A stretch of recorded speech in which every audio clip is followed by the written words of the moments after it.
It's the final in Rome, and we've got the two best ladies on the tour doing battle again for a second final in a row. It's Iga Swiatek versus Aryna Sabalenka. This is the preview. Let's go through it.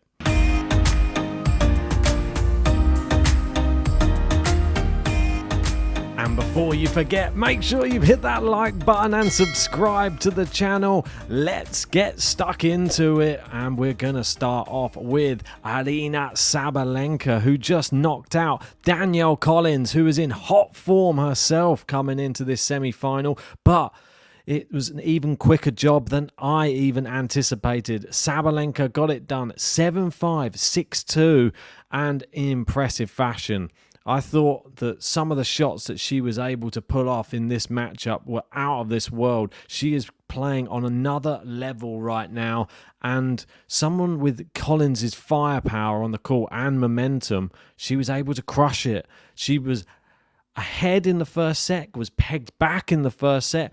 Definitely was a little bit of a roller coaster ride, but she got it done and ground it out at the back end of the first set, and the second set was unstoppable. And Danielle Collins, well, she put up a fight in the first set. The second set, it looked like her will was crushed. She was physically outmaneuvered on the tennis court, and the power just seemed too much for her in the end. And Sabalenka, I mean, the winners probably keep coming. We know she's hit more than any other woman on the tour in this clay court swing, where it probably continues, because today was no exception. And it says here, Aryna was virtually flawless at times against a woman who's been nearly unstoppable. The fourth final of 2024, the first ever Rome final for her, and won 10 of the last 11 matches on clay. If she keeps playing like this, no one is safe. Oh, I definitely agree with that. And the only match she's lost, well, let's remember, it was that epic final in Madrid, and it was razor close. It was razor close. Here's some stats for this amazing final that we've got, and it says the number 4. It would be the fourth meeting on clay between Iga and Aryna as the world number 1 and 2, equaling Evert and Navratilova for the most meetings on the surface in the past 40 years as the WTA's top 2 ranked players. Wow, they really are a level above these two right now, and it's hard to pick between them. She was interviewed after her match, and she was asked, does this rivalry give you extra motivation? And Aryna said, definitely. I really like our tough battles. It's always close matches. I really enjoy playing against her. It's always high-level tennis. Hopefully we bring out our best tennis and you guys enjoy watching us play, and hopefully this time I'm going to get this title with your support, guys. Well, that's big words, and somebody who's really coming into this match looking for revenge after narrowly being defeated in that Madrid final. More statistics about the 1 and 2 in the world. They're playing each other in the Madrid and the Rome finals this year, and it's the first time since the year 2000 that number 1 and number 2 will meet twice in a 2-week span. The last time was Hingis and Davenport in 2000, Indian Wells and Miami finals. And there you go, going back through the years there. Look at that for a shot. I mean, both incredible champions in their own right as well. And like this tweet says, be ready for the Rome final. It's between them again. The world number 1, Swiatek, and world number 2, Aryna Sabalenka. There they are there, wearing their WTA finals outfits there. And this one, another stat, players who have reached the finals at both the WTA 1000 Madrid and Rome in the same year. We've got Dinara Safina in 2009, Serena Williams 2013, Simona Halep in 2017, Ons Jabeur in 2022, and Iga Swiatek and Aryna Sabalenka both in 2024. I mean, it's just crazy, isn't it? They're both definitely the best players on tour right now. And that moves us on nicely. I know I did a video about my reaction to Iga's match earlier. Go check it out for the full breakdown on how she played against Coco Gauff. But I'll just give you a quick rundown. She beat her 6-4, 6-3 straight sets for both of the semi-finals, and it just goes to show what form they're both in.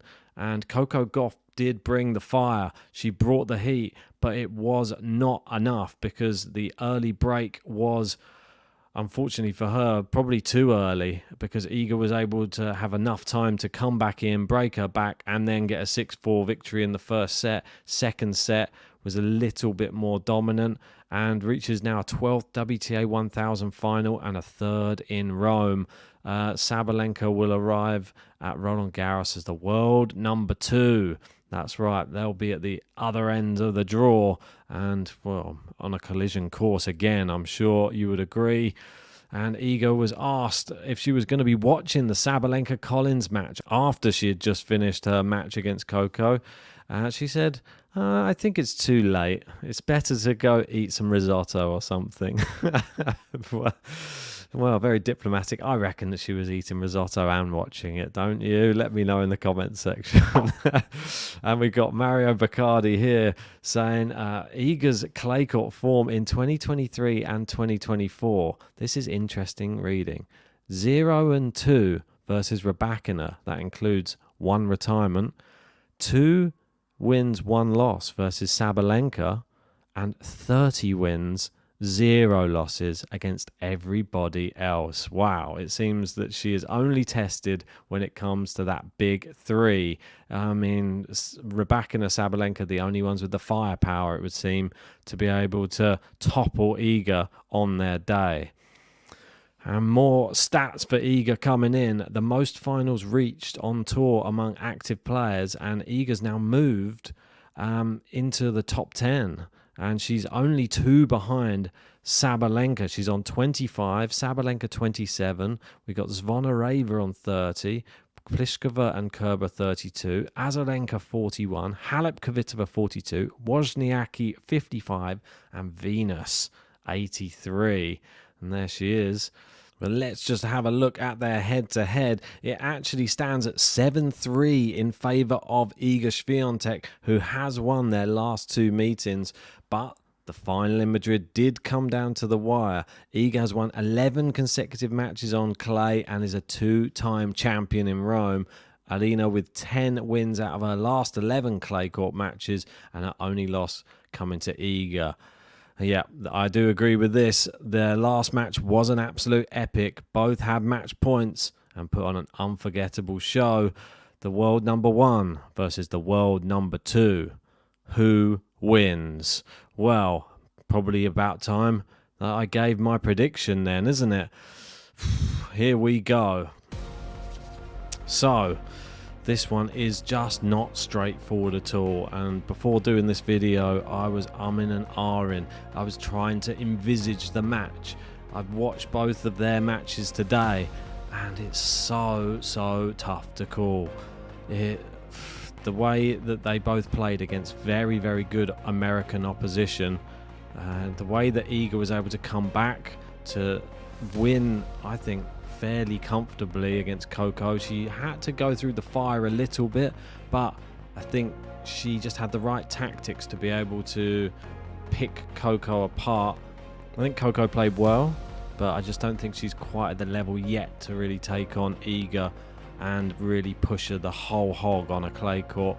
Whereas Aryna Sabalenka, we saw what she did in Madrid, and I've seen what she's doing in Rome, and she looks like she's translating her power onto this style of clay court.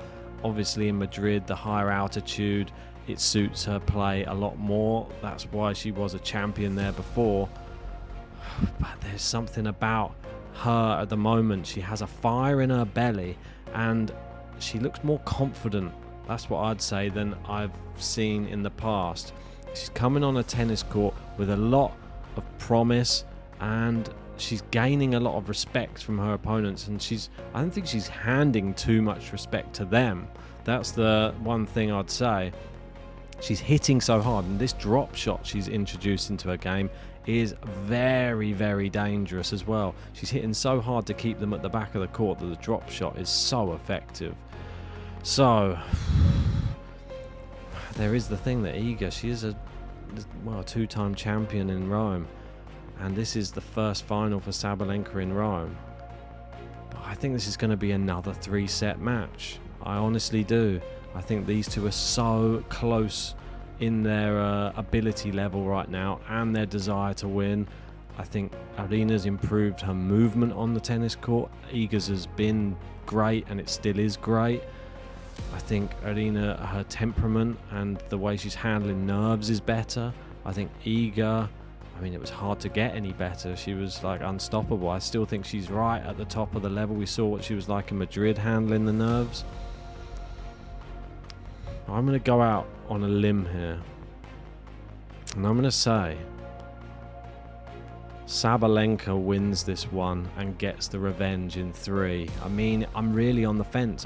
I'm really finding it tough to pick between them, but there's just something in my gut that I just feel I need to trust right now, and I think it's going to be Sabalenka gets the revenge for Madrid and claims her first Rome Masters title. But that's my prediction. Tell me your prediction in that comment section below. I want to hear all of your thoughts. Do you agree with me? Is Sabalenka going to win it, or is Iga just going to storm it like she normally does? Anyway, make sure you've hit a like on this video, subscribe to the channel if you're new, and we'll catch you for the match. It's on Saturday.